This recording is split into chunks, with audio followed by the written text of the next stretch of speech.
চাকরি প্রত্যাশী ভাই ও বোনেরা, আজকে আবারও আপনাদের জন্য আমি নিয়ে আসলাম ওয়েব ফাউন্ডেশনের যে সার্কুলারটি প্রকাশিত হয়েছে। পদের নাম এবং শিক্ষাগত যোগ্যতা, বেতন এবং কিভাবে আপনাকে আবেদন সম্পন্ন করতে হবে, আবেদনের সময়সীমা আমি বিস্তারিত এই ভিডিওতে তুলে ধরার চেষ্টা করব।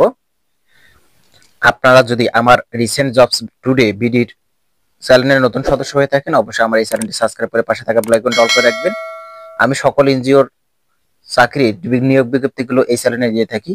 তো চলুন কথা না বাড়িয়ে আমরা মূল আলোচনা শুরু করি। আমরা এখানে দেখতে পাচ্ছি বন্ধুরা, ওয়েব ফাউন্ডেশনের যে নিয়োগ বিজ্ঞপ্তিটি প্রকাশিত হয়েছে, মূলত অ্যাসিস্ট্যান্ট রিজিওনাল ম্যানেজার 5 জনকে নিয়োগ দেওয়া হবে। শিক্ষাগত যোগ্যতা আপনার স্নাতকোত্তর থাকতে হবে এবং 3 বছরের অভিজ্ঞতা অবশ্যই থাকতে হবে। বেতন প্রদান করবে 57,200 টাকা। এছাড়া আমরা দেখতে পাচ্ছি এরিয়া ম্যানেজারের 10 জনকে নিয়োগ দেওয়া হবে। স্নাতক সমমানের ডিগ্রি হলে আপনার আবেদন সম্পন্ন করতে পারবেন। 3 বছরের অভিজ্ঞতা থাকতে হবে। 51,500 টাকা বেতন দেবে, অবশ্যই 40 বছর বয়সের মধ্যে হতে হবে।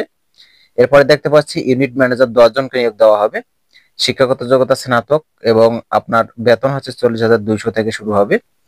অ্যাসিস্ট্যান্ট ইউনিট ম্যানেজার 10 জনকে নিয়োগ দেওয়া হবে। স্নাতক সমমানের ডিগ্রি থাকতে হবে এবং অবশ্যই আপনাদের বয়স 36 বছরের মধ্যে হতে হবে। কম্পিউটার অভিজ্ঞতা 3 বছরের থাকতে হবে।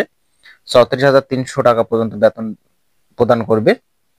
স্থায়ীকরণের পরে আপনাকে 42,246 টাকা প্রদান করবে। পরিশেষে দেখতে পাচ্ছি কমিউনিটি ডেভেলপমেন্ট অফিসার সিডিও 50 জনকে নিয়োগ দেওয়া হবে। ন্যূনতম স্নাতক থাকতে হবে এবং মাঠে কাজ করার 1 বছরের অভিজ্ঞতা থাকতে হবে। 35 বছর পর্যন্ত গ্রহণযোগ্যতা পাবে। শিক্ষানিবেশকালে আপনাকে 35,500 টাকা বেতন প্রদান করবে এবং স্থায়ীকরণের পরে 39,023 টাকা প্রদান করবে বেতন। এছাড়া বিভিন্ন ধরনের যে ভাতাগুলো আছে সেগুলো অবশ্যই এখানে প্রদান করবে আপনাকে। ভাতাগুলো এখানে দেওয়া আছে, আপনারা বিস্তারিত দেখে আবেদন সম্পন্ন করতে পারেন। আগ্রহী যারা প্রার্থী আছেন অবশ্যই জীবন বৃত্তান্ত, যোগাযোগ নম্বর, শিক্ষাগত জাতীয় পরিচয়পত্র, ড্রাইভিং লাইসেন্সের ফটোকপি, অভিজ্ঞতা সনদ, 1 কপি ছবি এবং কাজ করতে আগ্রহী বিভাগের নাম উল্লেখ করে ওয়েব ফাউন্ডেশন শিরোনামে দেখতে পাচ্ছেন 200 টাকার যে পে অর্ডার 15 মার্চ 2025 তারিখের মধ্যে অবশ্যই আপনারা আবেদন সম্পন্ন করতে যারা ইচ্ছুক। মানব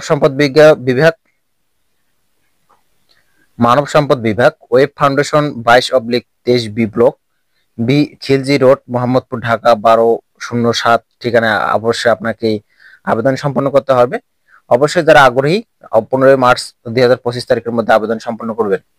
এই ছিল মূলত রিসেন্ট জবস টুডের পক্ষ থেকে ওয়েব ফাউন্ডেশনের যে নতুন সার্কুলারটি প্রকাশিত হয়েছে এর বিস্তারিত প্রতিবেদন। সার্কুলার সম্পর্কে আপনার কোনো প্রশ্ন থাকলে আপনারা কমেন্টে জানিয়ে রাখতে পারেন। সকালে ভালো থাকবেন, সুস্থ থাকবেন। ধন্যবাদ।